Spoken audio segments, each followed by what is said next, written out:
Laissons-nous réconcilier avec Dieu. C'est Dieu lui-même qui nous lance cet appel, écrit saint Paul. Il transmettait cet appel aux Corinthiens. Il s'agit en fait d'entrer dans le grand mouvement de réconciliation par lequel Dieu renouvelle sa création. Elle était bonne, mais elle s'est détériorée et Dieu a pris de compassion comme le Père du Fils prodigue a pris l'initiative de pardonner les péchés des hommes et de leur ouvrir les bras, même si leur repentir n'est pas la mesure de cet amour. Dans la parabole, le Fils prodigue revient en adoptant un profil bas, celui d'un serviteur qui, comme tout serviteur chez son Père, reçoit de quoi vivre. Mais s'il revient, s'il se convertit, ce n'est pas par égard pour son Père, c'est pour retrouver à manger. Malgré cette motivation terre à terre, le Père n'écoute que sa tendresse.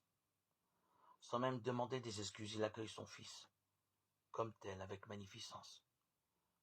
Cette magnificence suscite la jalousie du Fils aîné, lequel est toujours resté un enfant sage, fier de sa bonne conduite, comme l'étaient les pharisiens auxquels Jésus s'adresse. Lorsque les hommes se tournent vers Dieu, qu'ils ont délaissé, c'est souvent parce qu'ils sont poussés par le besoin. Tout à coup, ils retrouvent l'usage de la prière de demande. Mais Dieu ne leur en tient pas rigueur. Il a pris l'initiative de se réconcilier avec lui en son Fils unique Jésus.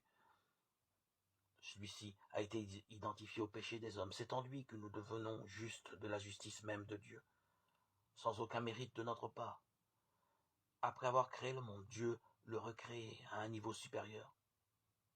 Désormais, tous les hommes de serviteurs qu'ils étaient peuvent devenir dans le Fils unique des fils adoptifs, membres de la famille de Dieu. Le Père ne cesse de leur ouvrir les bras.